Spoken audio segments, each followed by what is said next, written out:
Merci Balandi à Diezola London TV, autrement dit Diezola TV.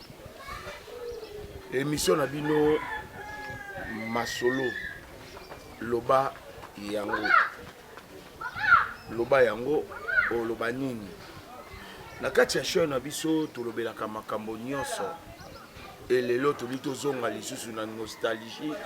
Esika oyo bato ebele balobaka bato ebele basimba moto ezalaka nani oyo alelisaka bato nani oyo na epoke wana asepelisaka bato nde yango toye epai na ye na makasi ya Diezola elongo na mwasi na ye Dalida Zola elongo na makasi ya Tini Zola, Reti Zola, Mireille Zola et pourquoi pas Grand Boss Papi Zola. Tu es quelque part dans lemba, tu es côté la nani, et ça surprise. Vedinde tu bando mona mona mamba ballon mona batonio so babimi, mais y a tikali moto ya suka. Pona nini ando tika moto ya suka, to ye bango lelo. A gagner nini na monde ya foot, to ye bango lelo. To ye pena lelo ko tchaki songi songi. Merci Piposé Ngambongo ya kisi ndembongo.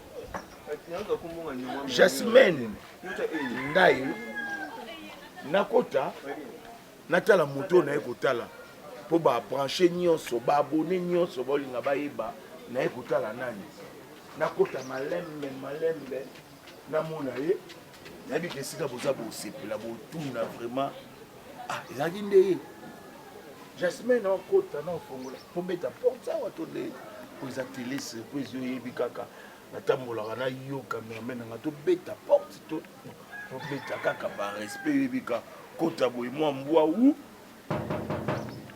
par rapport erosiko bato ebele baolinga bayeba porte ya bleu oyo eza na commune nini veli moto toye kotala yeyo ngidi ye mweni tokota merci bayambi biso tokota ye mweni ngidi moi malade mikolo ezaka boye boni santé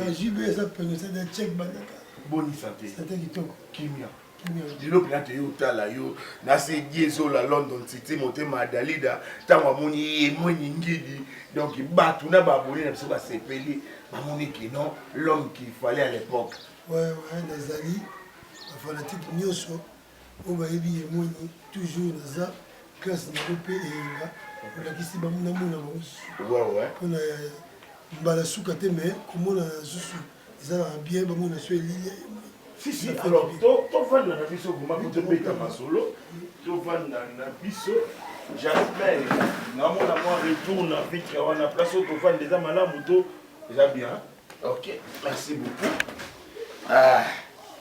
vraiment totamboli tobaki lelo tokanisi yo toya kotala yo tosala yo mwa surprise na kati ya palais boni palais ouais palais bien na ngoluka ebika bamboka mso Congo santé nde eza likambo ya liboso na vie ya moto voilà ngidi soki botala caméra na biso oyebisa baabone na biso bato tu bazalaka mpe baimanie nyonso même bana ya vita ya renaissance bato nyonso koyebaya bamoni bana vite ya renaissance enayebisa bino kaka no football bale eza lisano ya ndembo opoli osali nini bi ogani donc bozalaka na fair play bale eza bongo donc lelo kokopola lelo kokoganye lelo kosala nini c'est ça. Merci beaucoup et yemoni tobeta vraiment lelo masolo toyeba yemoni aza marié père de combien d'enfants? Oui, je suis marié, j'ai 5 enfants. 5 enfants. Est-ce que na kati ya bana na mwana mobali pe azali? Oui, il y a 4 garçons et une fille. Donc je dis ba garçon na nyonso est-ce que ba oza pe ba beti lokola yo? Non, ba mona so ba bien, mais na préférer mingi. Ba vidé na ba université na bango. Ba l'université, moni biso ba père tout ce qu'on a D6. Voilà. Malgré tout beta bali mais tout ni ba na biso za ko la ba les simité à comme ministre quoi. Voilà. Donc tous allez karaté, les classes nécessaires. Je vais retourner pour interview en français pour répondre très bien. Merci beaucoup. Na pesi mbote pa ya biscotte mbala pied de Jésus. Mikolo na otala yote, mikolo na olobisa yote, na otala nde natambala mwana oye na makambo na ye, azana efficacité, azana puissance, azana force, lokola lema mabidi ndenge azalaka. Yemoni lilo ba vetribe belé ba inayo. Bando mona belake yemoni aocha kaka nakocha achi. C'est que nous avons. Bon, d'abord, c'est que d'abord, ils ont entraînement. Ceux qui ont ça l'entraînement, ils ont passé pour s'en sortir. Et le gars moto, azo qui des chasses, aïbi koumanyamate, première fois qu'ils chassent, ils ont passé pour son gagnant. Les bisous de ça, sans entraînement, c'est clair, les bisous dans l'entraînement, qui s'abattent, ils ont un compliment. Mais c'est clair, les bisous d'entraînement. Mais ce qu'on a entraînement, est-ce que dans l'entraînement, tant que vous avez ça là, nous avons ça, nako chabi, ok pour chabi. Et ça qui dit à quoi détermination on a, nous bi nako chabi tabi, ok pour chabi tabi. Et c'est entraînement. Bon, d'abord, pour la expérience, un petit peu mingi, un petit béné bando quand on fait ça. Donc, ben il va stage surtout va gardien. Et comment le moment où il était, il faut intimider même la peinture. Dans notre temps, on a l'intimidation, et puis la force, l'esprit, ils ont qu'un état de même.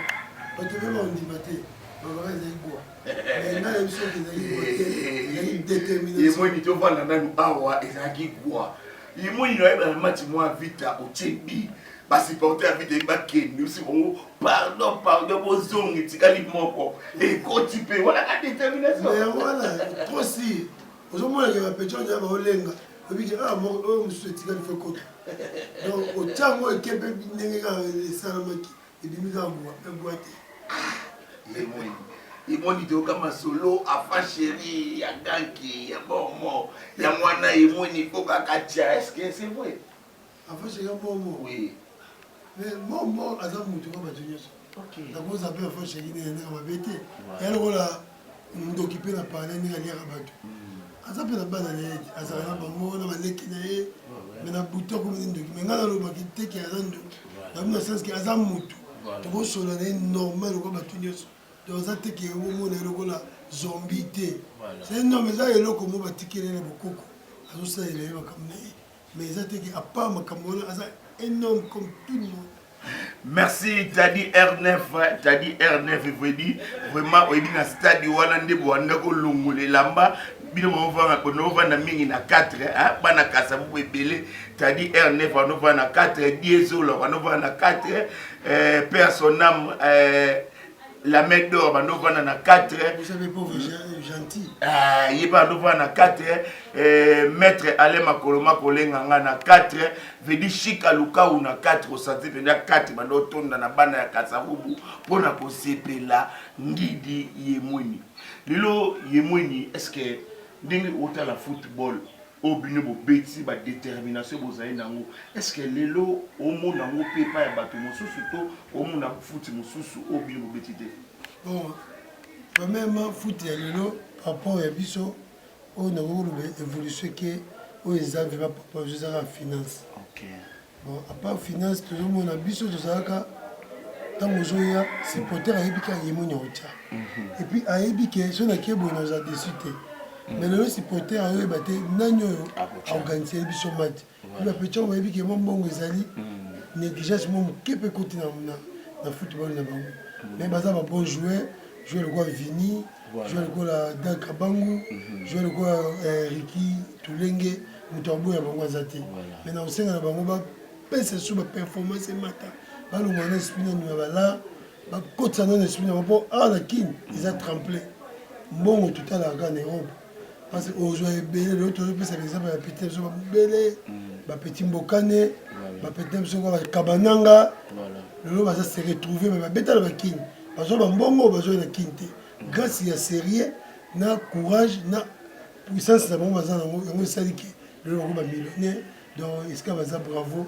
Et on peut essayer de ban le lot, balan d'appel au couloana. Donc, Yemoni, est-ce que aux épées na bano bando benga pour cérémonie na okababi yemoni pour motambola kana Jean-Marc Makusu donc aotambola na ye Jean-Marc Pakumaiko ou la qui peut moi maison et c'est comme bando sur la vie bon d'abord Jean-Marc Makusu c'est un petit biteur de naissance nakolakisa mpe esika otya babite parce que ye nani aza bite robote mame topesaka bamayele mpo jean-marc makusu ntango ayaka na imana là je vous dis la vérité batraîner nyonso baboyaki wana tozalaki na kinkole c'est moi qui ai imposaki jean-marc foya parce que nayebi talent epeti wana depuis na belo omoni présent belo nani eza na belo nabosani kombo lisusu eza lolo eza lolo encadre bajouer très bien eza mpe na école de foot na ye donc pour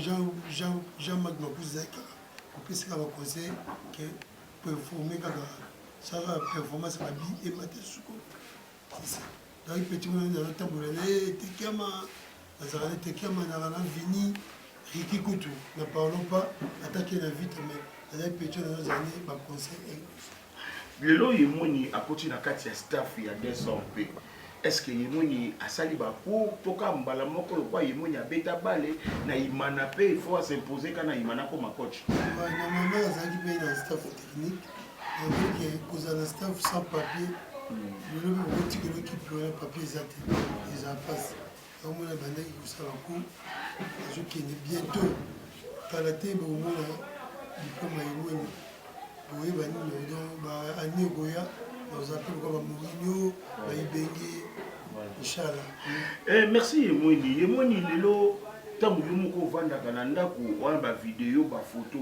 ena match nini mpenza oyebi ke match oyo ememaka yo na vie moko oluka kutotya me esimba te ntango mosusu me bi ekotaka donc match oyo okandaka te kenda kotya bi mais oya mpe na terrain boye esala mpe surprise otya bi eza ndeti match nini lokola match ya 2 bis à 1 abanda biso bi match wana ntango anelka tie bi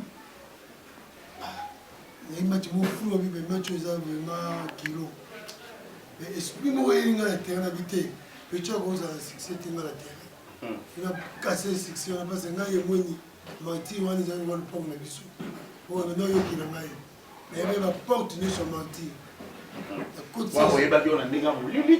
molili te koyebaka komesana kua po toza bato oyo naza eza vantard te eza kosevante te je suis le seul joueur epuis ekosalamaka nango nayebi te soki na 2050 joueur oyo atya vite 28 c'est moi ngai na style atya 2 epuis 26 moso natya eza lokumu honneur équipe monene lokwa vite mpo na ngai namona yango eza archive moko ekotikala kolonga te na mitu ya bacongolais natali banginama baleka bagrand joueur lokwa bakakoko donc babeta bavite ya imana ozwi banefa minene oyo baleka mais ngai natie quand même 28 bi natalaka grandeur ya banefu wana donc seke namonaka nzambe bapambola bao donc kotia vite ya 28 bi ce n'est pas n'importe donc eloko wana ondie babi yango nyonso bando osombela oka vita non kosombela vita te moni nzambe asalama ndenge na ye mama mbiya be nayemba phénomène abimaka na mbula 10 moko peut-être mpe ayembela yango ngai naza phénomène quoi donc naza moto oyo nasala likambo esalamaka mpe te nandimi te nandimi te bon naza nzambe te mais quant à mona ndenge bato mokili oyo eza mpasi joueur moko affronter vite barencontre oyo kena tya de ekoti de donc eza lipalango bate.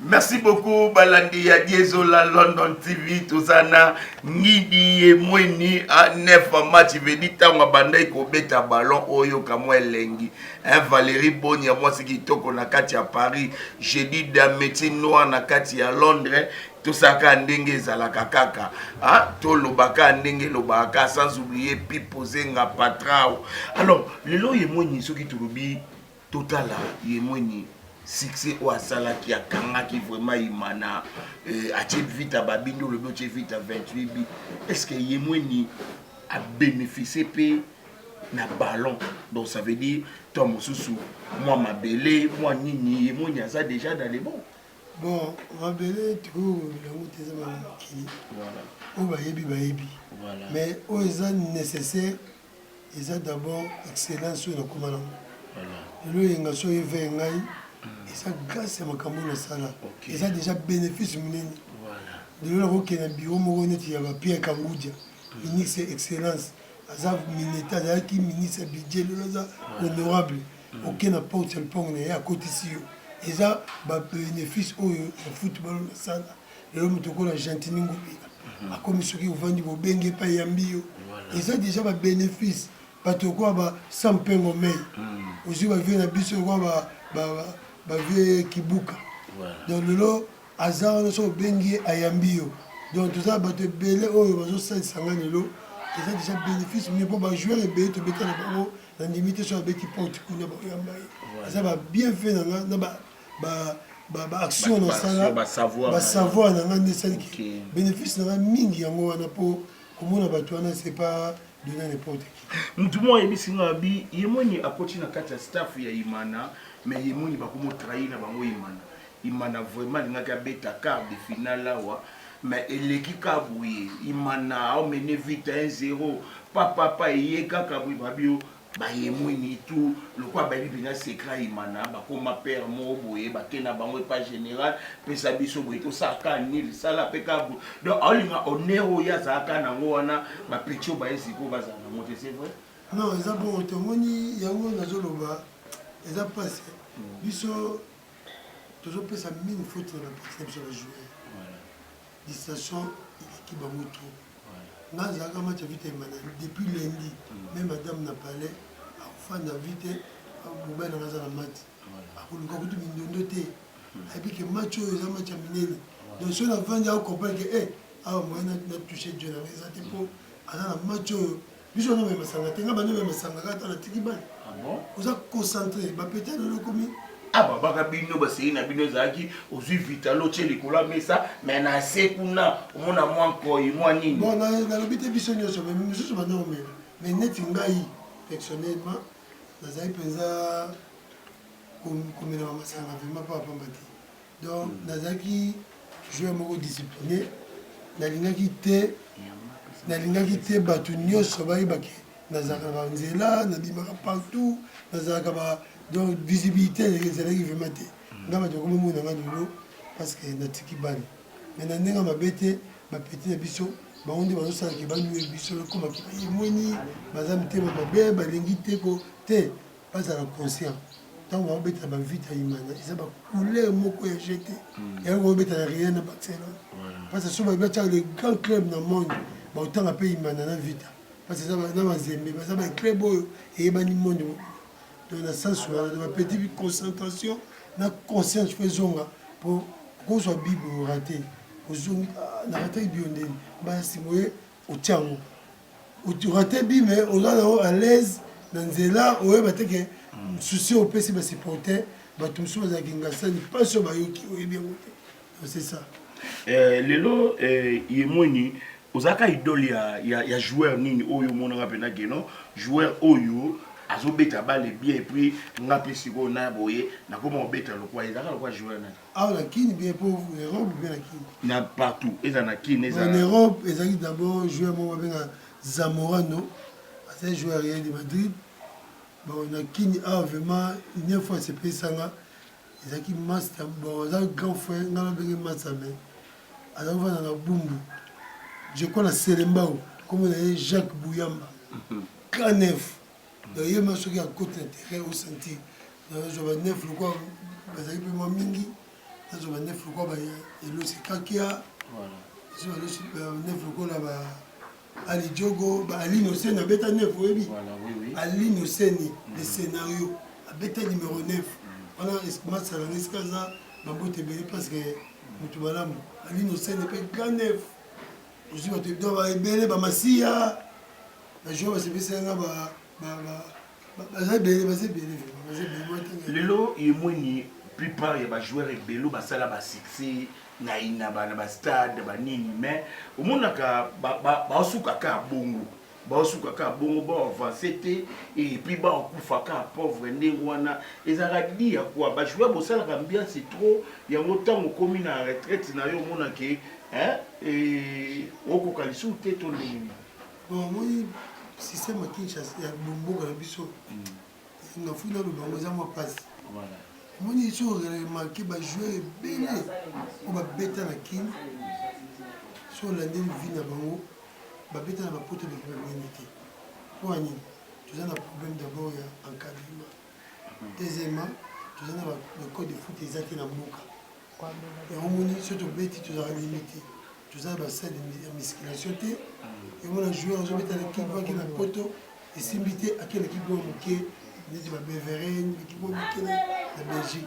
mais surtout ba loi o té ba Chabani ba jouer mo kena kala ba sala ba diététique ba diététicien ba on laisse ba biloko et sengeli donc après match qu'est-ce que tu vas manger ni ne rolia pour et puis ça sous ils sont surtout à zéro biso to vide match tu commences à d'abord prime pour vendre match ici banda 15 17h35 mais vous commencez la président faut appeler ça non prime pour vendre bien 18h30 tant bon vidéo il a parlé au lieu pour nous foufou au continue au perdre les sous collègues donc on moni biso et ça passe si on moni tu vas petit mbokani bravo mais ça déception faut te dire OK ba beti ba Angleterre beti partout donc et pas nanga asa exception mboka c'est ça.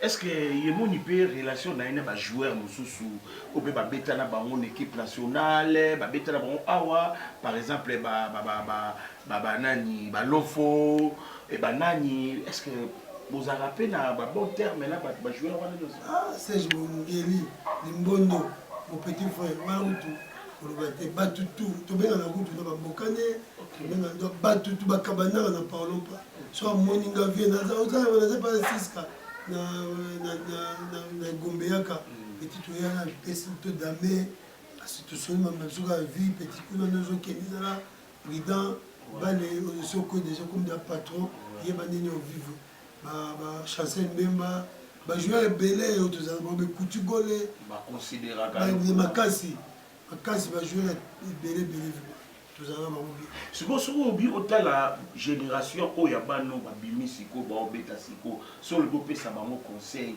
et okolo ba moni bon et là on peut se rendre conseil ça mingi ka entraînement et les cas voilà bale ils en a eu muscuté à part entraînement parce que qui ça bale yango otako sa binote pour so zunganga quand nga zo sa qui ça bale côté na terrain beta na vita à vita juste nganga mo botiele ima denganga ba yebe ska otema te pour ba s'entraîner na te donc qui si mo côté mtoko so simia bo sa l'entraînement te obi o chabi lo kuta donc faut entraînement d'abord ba qui c'est comme un compliment et ko bakisa peut-être na muto a CP non ça va j'ai d'esprit na nga bien o ba j'ai d'esprit ba les d'abord ils ont sala entraînement et puis conscience na esprit.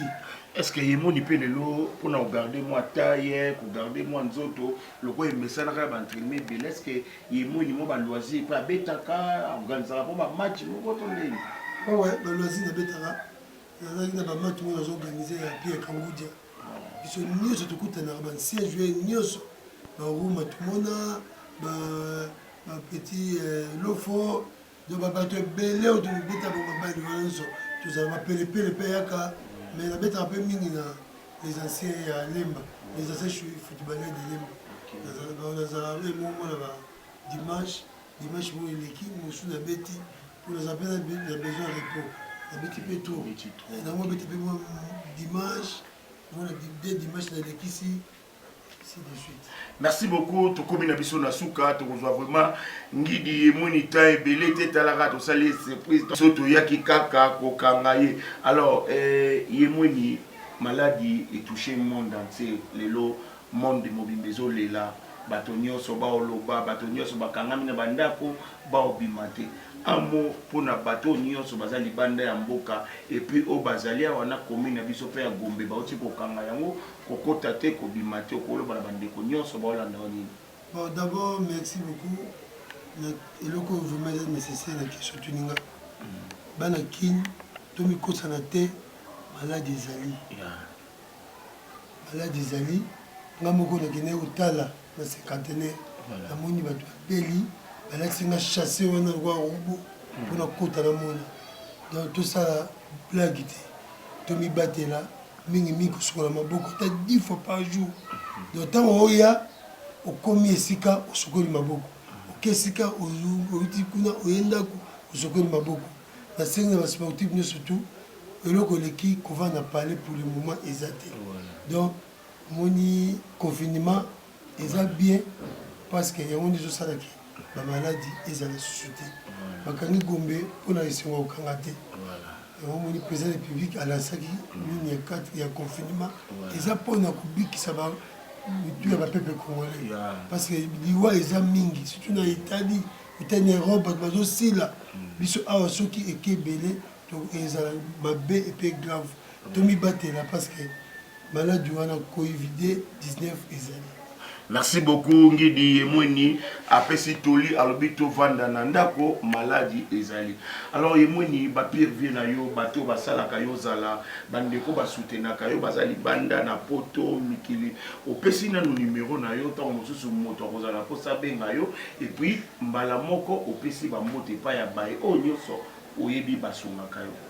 Bon numéro na d'abord 081 194 82 49. Bon, on appelle ces mots, c'est tout mingi. Bandela sous numéro 081 194 82 49. On appelle ces mots mingi, c'est tout mana Masalanga Aline Seni le scénario. On appelle ces mots na Anx, les gars comédiens. Là yomo et ngauti krangate, mots mingi.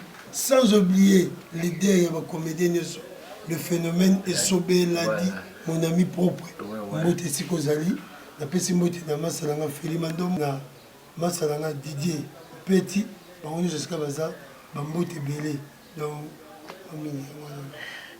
tozala ba rubrique na biso mo awa sans oublier Caleb Lisumbu beau-frère nanga donc napesi mbote na France Skazali maman Nela Skazali puis sans oublier Serge Nyoka mbote.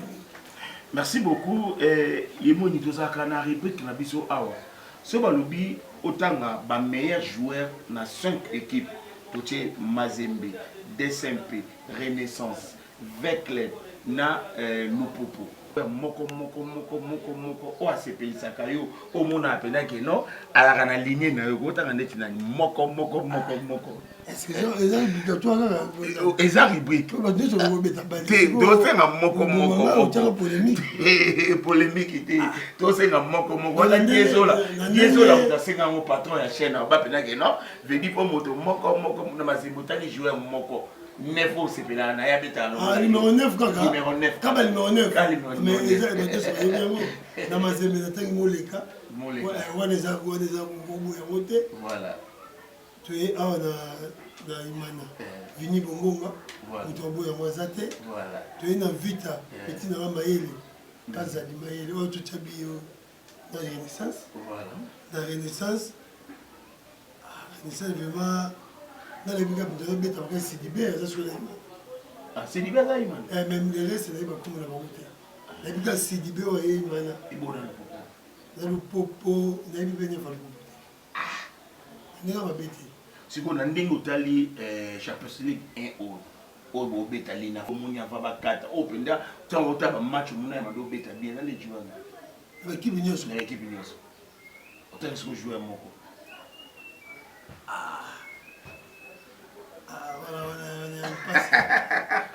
Merci beaucoup Ngidi Akoki ko biso meilleur joueur te biso peto ebiete tokolo baté po biso tokotaka match troté.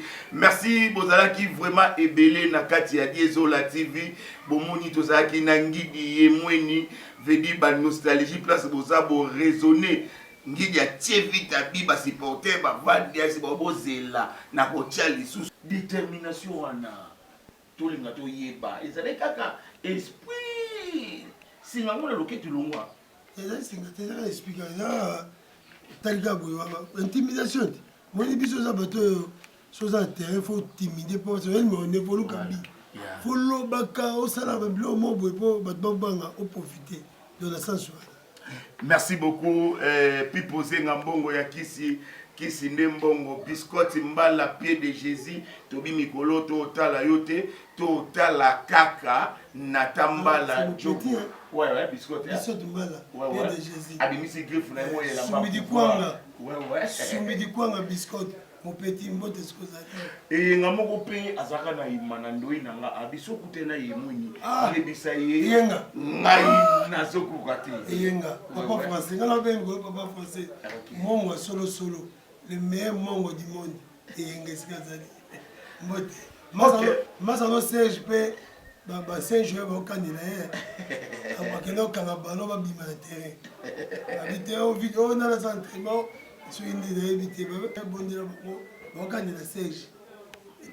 Merci beaucoup. À suivre na deuxième chapitre. Torozonga ce soir ta bosenga to solana imweni. Bye.